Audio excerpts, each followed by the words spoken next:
எல்லா பகுதிகளிலும் மக்களை கவர்ந்த ஒரு உணவாக பரோட்டா திகழ்கிறது. மக்களையும் பரோட்டாவையும் பிரிக்க முடியாது என்ற நிலை உள்ளது. ருசியால் நம்மை கட்டி இழுத்து வசியம் செய்யும் பரோட்டாவில் எவ்வளவு பக்க விளைவுகள் இருக்கிறது என்று நமக்கு தெரிந்தால் அதை நாம் தொடவே மாட்டோம். அது என்னென்ன பக்க விளைவுகள்னு இந்த வீடியோவில் பார்க்கலாம். வாங்க வீடியோக்குள்ளே போகிறதுக்கு முன்னாடி நம்ம சேனலை சப்ஸ்கிரைப் பண்ணுங்கள். பக்கத்தில் இருக்க பெல் ஐக்கானை கிளிக் பண்ணுங்கள். அப்போ தான் நான் போடுற வீடியோஸ் உங்களுக்கு நோட்டிஃபிகேஷனாக வரும். வாங்க வீடியோக்குள்ளே போகலாம். மைதாவில் கிளைசமிக் அளவீடு அதிகமாக உள்ளது. இதை உட்கொள்வதால் இரத்தத்தில் உள்ள சர்க்கரை அளவை அதிகரிக்கும். மேலும் இதில் மைதாவில் கலக்கப்படும் அல்லோக்சான் சர்க்கரை நோயாளிகளின் கணையத்தை நேரடியாக பாதிக்கும். இதனால் சர்க்கரை நோயாளிகள் பரோட்டா சாப்பிடவே கூடாது.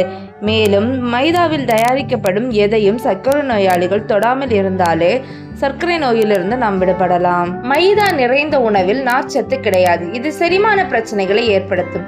நீங்கள் பரோட்டா சாப்பிட்டால் அது செரிமானமாக அதிக நேரம் எடுக்கும். இதனால் வயிறு உப்புதல், நெஞ்செரிச்சல், வாயு பிரச்சனை, மலச்சிக்கல் போன்ற குடல் சார்ந்த பிரச்சனைகளை ஏற்படுத்தும். இதனால் உடல் எடை அதிகரிக்கும். முடிந்தவரை பரோட்டா அதிகம் சாப்பிடுவதை நாம் குறைத்துக் கொள்வது நல்லது. மைதாவை தயாரிக்கும் போது அதை வெள்ளையாக்க பென்சாயில் பெராக்சைடு கலக்கப்படுகிறது. இந்த வேதிப்பொருள் அழகு சாதன பொருட்களை பயன்படுத்தப்படும். இதனை உட்கொள்ளும் போது கணையம் புற்றுநோய் ஏற்படும் அபாயம் அதிகரிக்கும். மேலும் இது இன்சுலின் சுரப்பை பாதிக்கும். பரோட்டா சாப்பிடுவதால் இதயத்திற்கு இரத்த நாளங்கள் பாதிக்கப்படும். இது கொழுப்பை அதிகரிக்கவும், உடல் எடை அதிகரிக்கவும், இரத்த அழுத்தத்தை அதிகரிக்கவும் செய்கிறது.